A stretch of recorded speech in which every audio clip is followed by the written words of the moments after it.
Hi friends, இன்றைக்கி நம்ம என்ன பார்க்க போகிறோம்னா புளிக்குழம்பு தான் பார்க்க போகிறோம். வெள்ளை சுண்டல் 100 எடுத்திருக்கேன். நைட்டே ஊற போட்டு எடுத்து குக்கரில் வேக போடுறோம். உப்பு சேர்த்துக்கலாம், தண்ணி சேர்த்துக்கலாம்.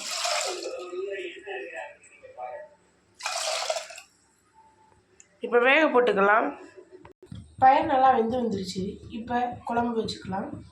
ஒரு கடாயில் தேவையான அளவு எண்ணெய் ஊற்றிக்கோங்க. 1 ஸ்பூன் வெந்தயம் சேர்த்துக்கலாம். 2 ஸ்பூன் சீரகம்,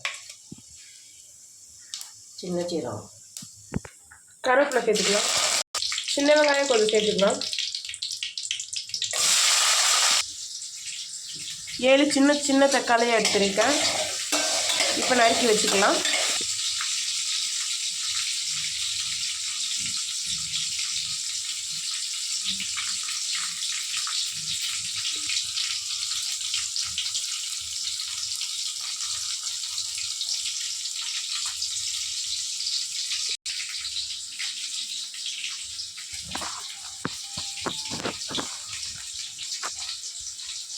வெட்டி தக்காளி சேர்த்துக்கலாம்.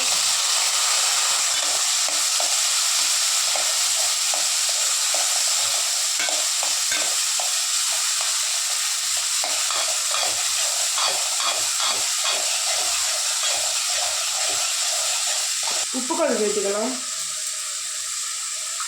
சுண்டலுக்கு நம்ம சேர்த்துக்கிட்டோம். தக்காளி வெங்காயத்துக்கு மட்டும் சேர்த்துக்கோங்க. கத்திரிக்காய் 6 எடுத்து முட்டைக்காயாக வச்சுருக்கோம், அதையும் சேர்த்துக்கலாம்.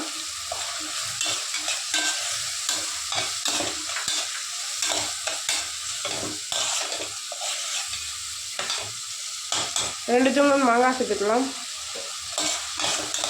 நல்லா கிண்டி விட்டுக்கலாம். காய் நல்லா வேகட்டும். குழம்பு மசாலா சேர்த்துக்கலாம். 3 ஸ்பூன் சேர்த்துருக்கேன்.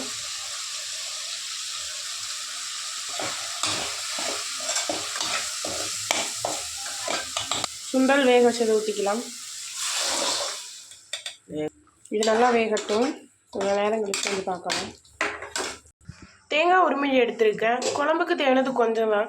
நான் காய்க்கு சேர்த்து எடுத்துக்கிறேன். கொஞ்சமாக எடுத்துக்கோங்க. இப்போ அரைச்சி எடுத்துக்கலாம். தேங்காவை ஆட்டி எடுத்துச்சு. பெருஞ்சீரகம் போட்டுக்கலாம்.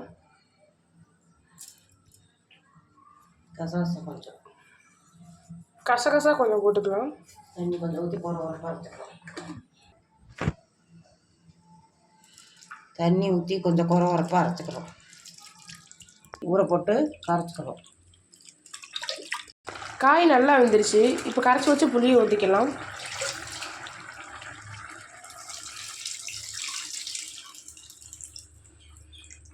இப்போ தேங்காவை நல்லா அரைச்சி எடுத்தாச்சு. இப்போ அதையும் சேர்த்து ஊற்றிக்கலாம்.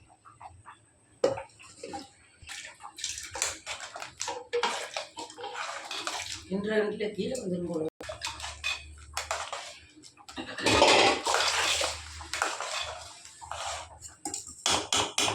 இப்போ குழம்பு நல்லா கொதிச்சு வரட்டும். மூடி வச்சுக்கலாம். குழம்பு நல்லா கொதிச்சு வந்துருச்சு. இப்போ கொஞ்சமாக பெருங்காயம் சேர்த்துக்கலாம்.